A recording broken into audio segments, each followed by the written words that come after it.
Welcome, America, to Doug in Exile. This is where the happy patriots are. I'm going to do a little bit of cleanup from last night. Just a whole lot of news dropped overnight. I'm just going to do this is going to cover a lot of things. We're going to clear Trump's name on the Island stuff. I can't even say his name or the videos get pushed down. We're going to go into where the standing is in the big, beautiful bill. This is going to further develop today, but I just kind of have to hit a whole lot of stuff. Trump and Elon Musk are going to do a phone call today. I just can't keep up with the news cycle. It went so fast last night. So first, Mike Johnson. Elon Musk just said we need a brand new bill that doesn't grow the deficit. He was actually quote tweeting a video of you from the press conference this morning saying he tried to reach him last night. Do you have any response? He says we need a brand new bill that doesn't grow the deficit. Elon, look, we don't have time for a brand new bill. And I want Elon and all my friends to recognize the complexity of what we've accomplished here. This extraordinary piece of legislation, a record number of savings, record tax cuts for the American people, and all the other benefits in it. We worked on the bill for almost 14 months. You can't go back to the drawing board, and we shouldn't. We have a great product to deliver here. So I know it's not perfect by some people's estimations, but you cannot make a perfect the enemy of the very, very, very good. We're proud of this product. The House Republicans are proud of it, and we're happy to go out and explain that to everybody. So I'll continue to try to reach Elon and tell him, extol the merits of our work here. I hope he'll understand. Thank you. He's texting Elon all night, sending him information. This is about an argument made in public. Because there's two views on this bill. One is that it raises the debt. One is that it lowers it. So, but the problem is, if he says this bill took 14 months, he's been working on it since the Biden administration. That ends up being kind of a self-own. And believe me, I am rooting for the bill. I'm on the side of Mike Johnson. I sent him a tweet, personal, saying, you need to really go out to the public and spell this thing out like you're talking to a third grader, because everyone's confused on this bill right now. And we'll get Rand Paul's side too. Everything seems to be inflated, and that spending's for certain. And to kind of put it in contrast, how much that is, let's say it's 300 billion. Well, the DOGE cuts are somewhere between 150 and 200 billion. So we've now increased spending at the get-go more than all the DOGE cuts. That's why Elon Musk is mad. I think Elon Musk did an amazing job, found all this stuff, and then we're dwarfing it with new spending. We shouldn't be doing that. This has always been, to me, from the very beginning, a bill that was hijacked and conceived of by Lindsey Graham to explode the military caps, explode military spending. They gleefully say, oh, we're getting it without having to give the Democrats anything. We're doing it with Republican only, so we're going to get more military money. But military already went up 3% this year, and then they're going to pad it with another 150 billion. I don't think you can be conservative, fiscally conservative, and be for unlimited border money and unlimited military money. I'm going to go against Rand Paul here because I believe our military's been gutted. I think we have a lot of makeup room to do. And if you lose the military, just think of how it's been gutted under Biden. We have to do some rebuilding. And if Trump's proposing an Iron Dome, and Rand Paul is an isolationist, libertarians are isolationists.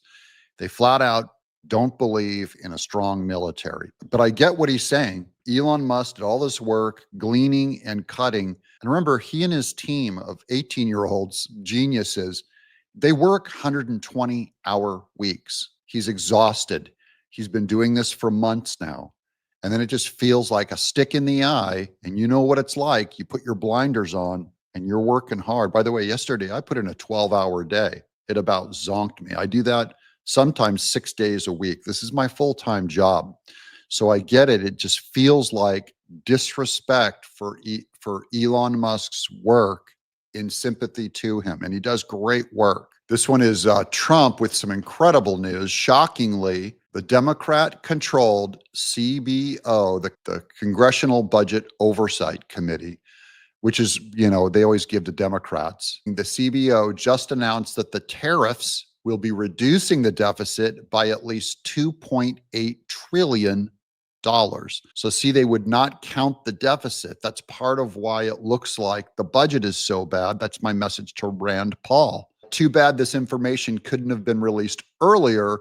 It would have kept people from knowingly saying untruths. He's talking about Rand Paul and the people that are against the bill, because they're going, look, if you just count the tariffs, the money that we're bringing in, and we'll get into further about how it is actually increasing GDP, our gross domestic product, on Elon Musk and Trump having that fallout. I found this one very interesting from Roby Starbuck, Tennessee's finest. For people who think disputes didn't get nearly as personal between the founding fathers, Jefferson's surrogates said John Adams had, quote, a hideous hermaphroditical character, hermaphrodite, which has neither the force and firmness of a man nor the gentleness and sensibility of a woman. Adams called Jefferson a lowlife, mean-spirited, stupid, and his surrogates said of electing Jefferson would lead to murder, robbery, the R word, adultery, and incest. It got ugly. They still reconciled and found peace. Let's go into that history with their friendship. It doesn't need to be over between Trump and Elon. Dominant men often develop deep friction when they disagree. Let me give you a powerful historical example from a similar situation. Thomas Jefferson and John Adams were close friends during the American Revolution. They worked on the Declaration of Independence together.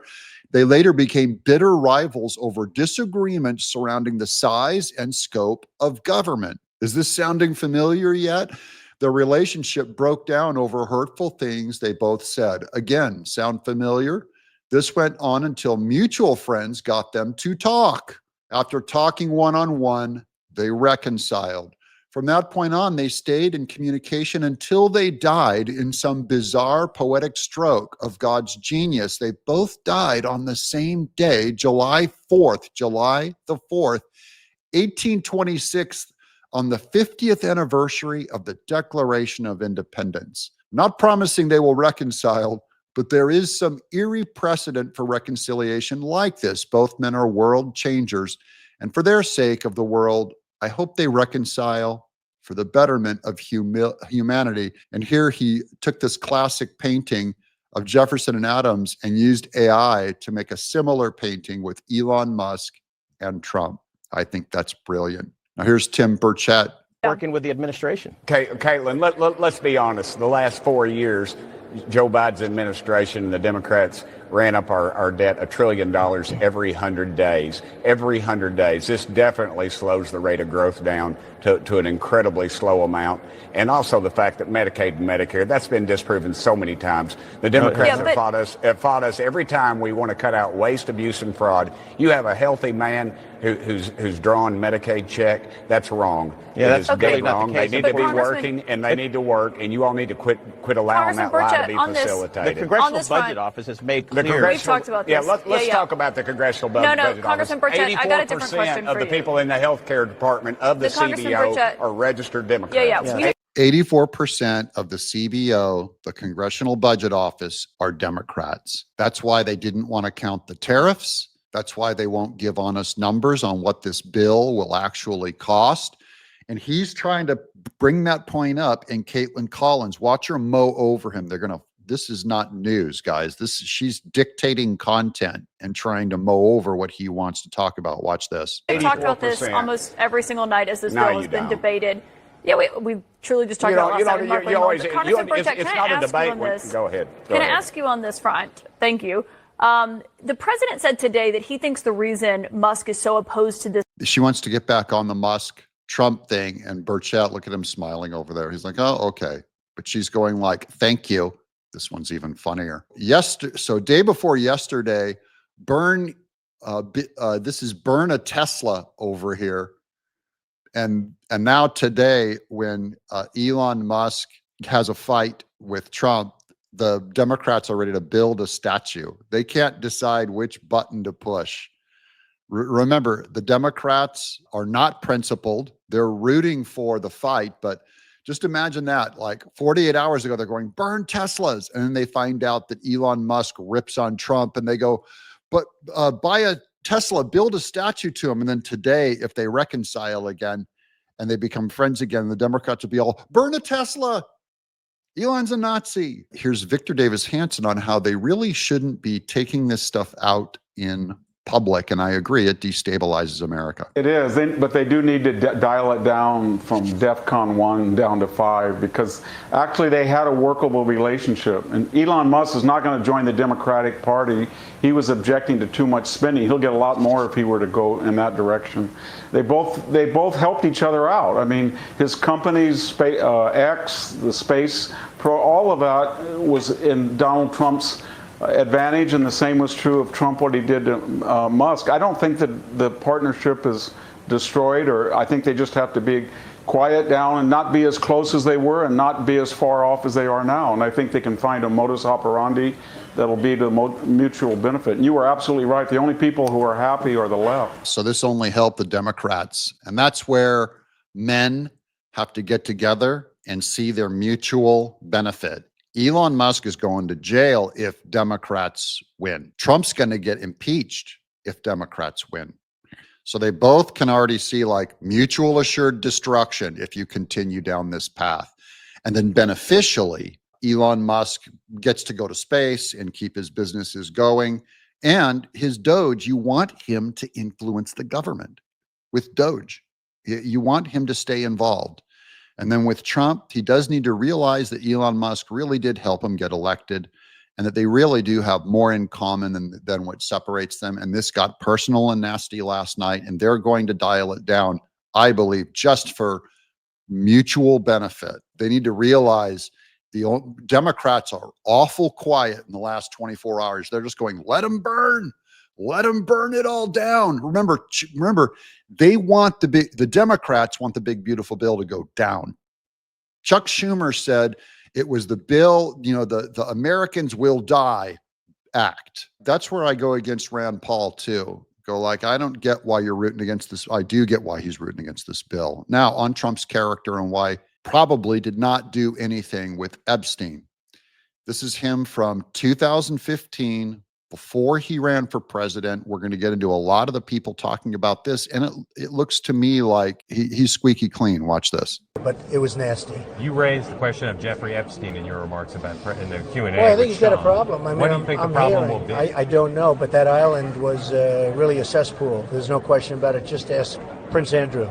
He'll tell you about it. The island was an absolute cesspool. So, the Clintons are friends and he's of been yours, there right? for many times. The Clintons are friends. Well, I can't say friends, but I know You're friendly. You know them.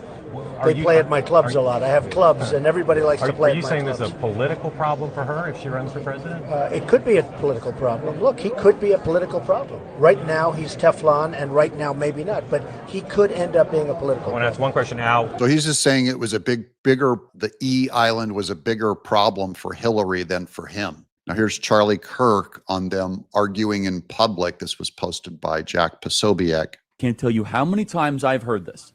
There is no way they can get back together because it's been so nasty the way they've attacked each other. And we always seem to defy the odds where all of a sudden people that were so bitter, he called little Marco that, he's now a Secretary of State, okay? I mean, he said that Ben Carson was a mental case, and literally, and Ben Carson ended up being HUD Secretary, and he made fun of the fact that Ben Carson was lying about being stabbed in his... You remember this whole thing with his belt? There is a rhetoric around politics that I think we play into too much. And I think that, again, I am...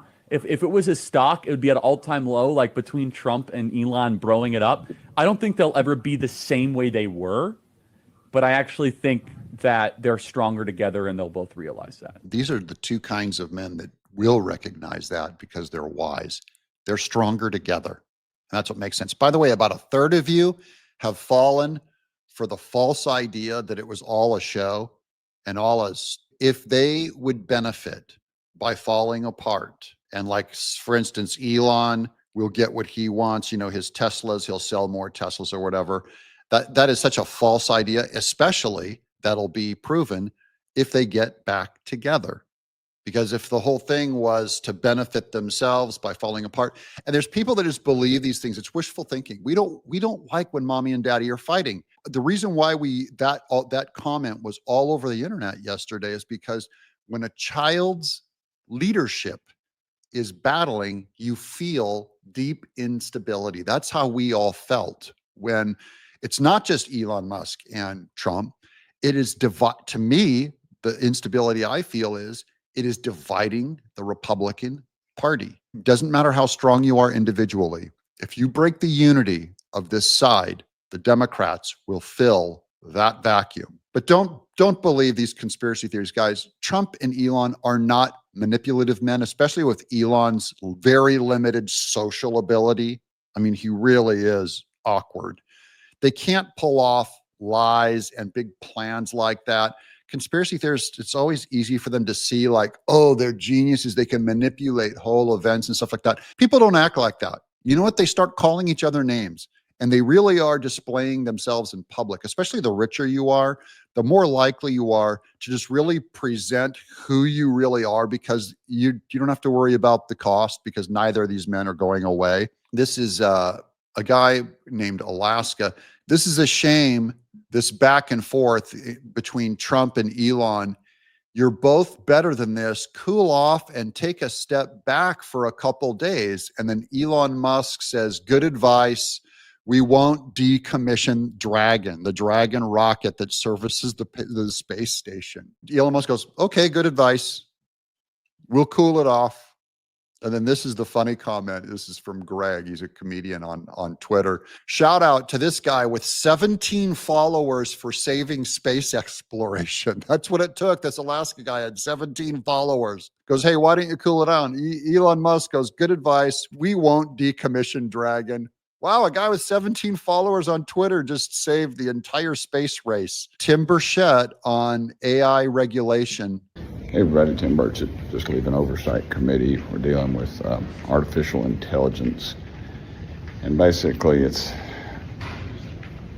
I think everybody should be focusing on just trying to keep government as much as they can out of it and not trying to over-regulate it.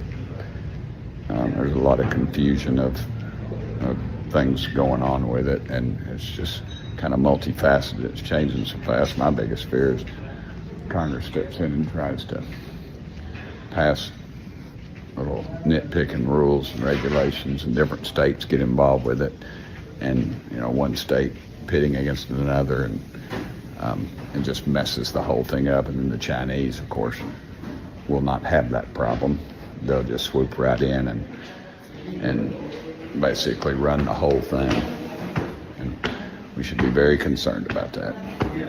That goes to the theory of this is against Margie Taylor Greene and me that want to not allow the blanket immunity, clause of not going after being able to go after AI for 10 years, which would block the states' rights to do what Tim Burchett says. So it's kind of trying to protect AI from regulation. I know it's complicated. I'm not going to get into it too much, but I just thought that was very interesting because I have a lot of respect for Tim Burchett and for that point of view. Elon is a friend. I sent him a lot of information via text, hoping he reads it and considers it. And this isn't personal. Policy differences should not be personal. Policy differences should not be personal. And he's sending Elon Musk a bunch of texts. Maybe you should have sent him all the information earlier. Now here's back on AI. This is a guy who tomorrow wraps up my first 5 months of my kids attending the school where all of the learning is powered by AI, artificial intelligence, and no teachers. I get asked almost every day what the experience is like. In short, it's truly wild. Here's what it's like overall. Texas private schools' use of new AI tutor rockets student test scores to top 2% in the country. AI is an incredible teacher. I just used it this morning.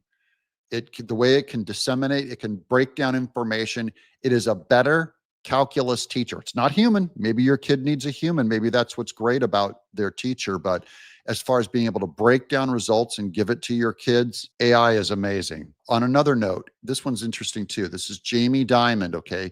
He's this big billionaire, and they're going to start opening up trades with Bitcoin, banking on Bitcoin. JP Morgan now accepts Bitcoin as collateral. This is huge. JP Morgan is now letting people use crypto-linked assets like Bitcoin ETFs, that's stocks that own Bitcoin. So you don't have to go and get a Bitcoin wallet and expose yourself to scams and stuff like that. You can just buy Bitcoin stocks called ETFs as collateral for loans. This is the same bank whose CEO, Jamie Dimon, that's this guy down here, once called crypto a fraud and a Ponzi scheme. Times change, huh?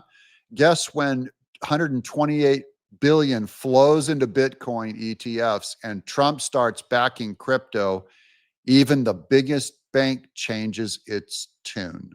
That's from Bloomberg. This is from CNBC, April. The US trade deficit fell. Listen to these numbers real quick.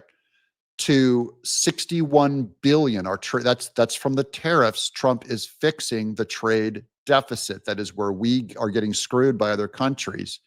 That's cut in half compared to March's 138 billion. It went from 138 billion trade deficit to 61 billion. This is what Trump means by the CBO needs to count this amazing benefit in billions to his budget, because they were not considering the tariffs at all. This is the biggest news, is how much it bolsters the GDP. Just look at Atlanta Fed GDP right now, which is at 4.6%. That is a giant, way beyond estimates. On the trade balance, and do remember, last week's advance only included goods. This one includes goods and services, comes in at minus 61.6 billion. That's about 5 billion less than we were expecting in terms of the deficit, but it does follow a revised 138 billion with a minus sign that was 140 billion. And that, of course, was an all-time record trade balance of goods and services. And as you can see, it has now been cut by more than half. And the big drop in imports seems to be where everyone's pointing. The big news there is how much it bolsters GDP. Just look at Atlanta Fed GDP now, which is at 4.64%. So GDP, this is what Scott Bessent's big strategy is, to build our GDP. So the tariffs, this is hard evidence, guys, that he was just saying last month was the worst of our trade imbalance in our country's history. Last month, the trade imbalance, 140 billion. That's what Trump means by saying we're getting ripped off by other countries because we're paying their tariffs and they're not paying ours. Trump raises a bunch of tariffs, cut that number in half in 1 month, cut the trade deficit in half. So if Trump says we're being ripped off, we're now operating under something more fair. This is dealing with a lawyer who knew Trump and tried getting stuff on him and looked into the whole investigation. He couldn't find anything on Trump. Are those claims of that case was dropped? It was dropped before it went to court.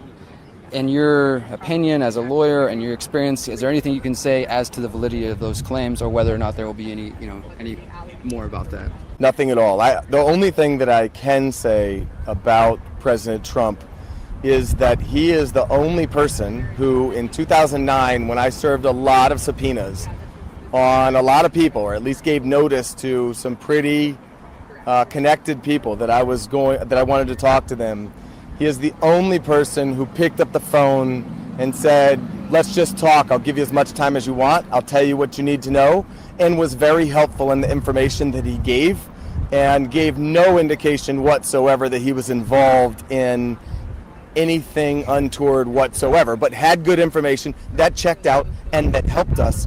This is back when he was trying to subpoena victims and people that were hiding, perpetrators on E Island. And he calls Trump, and Trump, he didn't have to subpoena.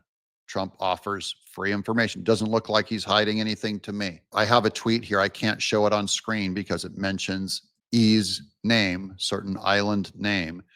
This is from the lawyer that represented the other side that was trying to get Trump involved with E Island. Okay, he was trying. I was hired to lead Jeffrey E's defense as his criminal lawyer 9 days before he died. He sought my advice for months before that. I can say authoritatively, unequivocally, and definitively that he had no information to hurt President Trump. I specifically asked him. This is a guy that was trying to get Trump, and said he went to Jeffrey, himself and said, do you have anything on him? And he said, unequivocally, definitively, I have nothing on Trump. Now we're going to end this on today. This is a sacred day today, in case you didn't know. Can you guys tell me what happened on June 6th, 1944? Here's Phil Holloway. Imagine yourself thinking of this tonight. This is what 156,000 Allied troops were thinking 81 years ago tonight on the beaches of Normandy as they're coming in, they're parachuting in, and they're being driven in by amphibious craft. 156,000 Allied troops. 4,500 didn't make it to June 7th. That is tomorrow. 4,500 of our boys, some of them like 17 years old. This was the finest generation. They saved the world. We owe it all.